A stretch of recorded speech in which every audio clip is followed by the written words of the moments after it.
महाराष्ट्र की राजनीति में कांग्रेस और शरद पवार की राष्ट्रवादी कांग्रेस पार्टी के संभावित विलय को लेकर चर्चाएं तेज हो गई है, जिस पर कांग्रेस नेता नाना पटोले का कहना है कि राष्ट्रवादी के कांग्रेस में विलय का प्रस्ताव काफी पहले दिया जा चुका है और धर्मनिरपेक्ष दलों को एक मंच पर लाने की प्रक्रिया जारी है। पटोले के इस बयान पर राजस्व मंत्री चंद्रशेखर बावनकुळे और मुख्यमंत्री देवेंद्र फडणवीस ने प्रतिक्रिया दी है।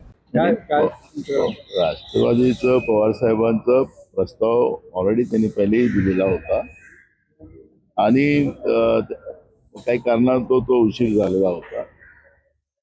आपण मला असं वाटतं की आता जे काही देशातलं राजकारण चाललेलं आहे, देश विकला चाललेला आहे, देशाची संविधानिक व्यवस्था संपत चाललेली आहे, अशा वेळेस मताचं विभाजन जे केलं होते मोठ्या प्रमाणात ते थांबवण्यासाठी आणि देश वाचवण्यासाठी आणि देशाचं संविधान वाचवण्यासाठी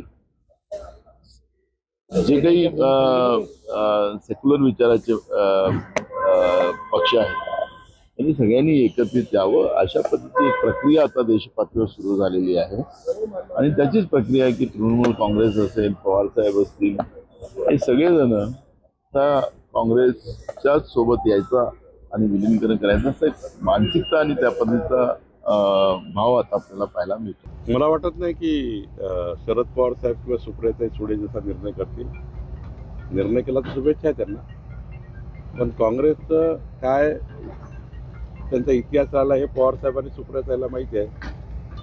काँग्रेसमध्ये कोणी कोणाला विचारत नाही, एका घराणेशाहीमध्ये पक्ष पुढे जातो आहे।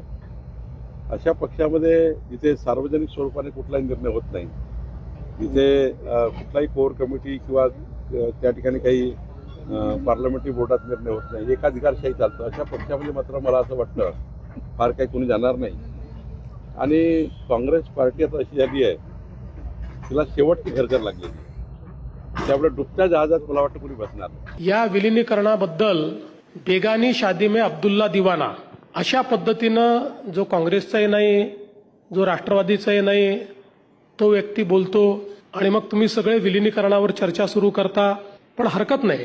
पहिल्यांदा तर मी सांगतो की हे जे काही पक्ष तुम्हाला दिसतायत, या पक्षांचे नेते एवढे हुशार आहेत की बुडत्या बोटीमध्ये कोणी पाय ठेवणार नाही। काँग्रेस हे बुडतं जहाज आहे, त्यामुळे त्या बुडत्या जहाजामध्ये पाय ठेवतील अशी मला शक्यता वाटत नाही।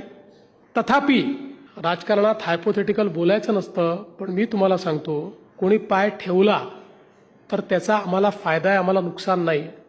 याचं कारण आम्हाला अधिकची पॉलिटिकल स्पेस ही त्याच्यामुळे उपलब्ध होते।